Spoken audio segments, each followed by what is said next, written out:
Bonjour Corinne, quand on évoque Disney, on pense immédiatement à châteaux enchantés, princesses et fées ou animaux merveilleux. Mais c'est oublier que dès les années 50, Walt Disney, qui pressentait déjà l'impact de la télévision, s'y est intéressé de très près. Il faut dire que la télévision sait faire entrer l'univers Disney dans le quotidien. C'est ainsi que sont nés des feuilletons comme Davy Crockett, L'île au trésor ou encore Zorro, peut-être le plus emblématique avec son générique iconique. Bonjour Nicolas. Zorro, c'est une silhouette familière, une signature en forme de Z, et c'est aussi une chanson immédiatement reconnaissable. Mais pour bien comprendre ce générique, il convient de savoir d'où vient ce feuilleton.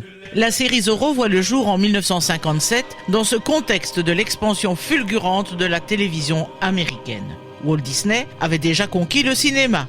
En bon visionnaire, il doit absolument se lancer dans l'aventure télévisuelle. Il doit occuper tous les écrans, les grands comme les petits. Mais en ce début des années 50, il se doit également de penser à promouvoir son parc Disneyland.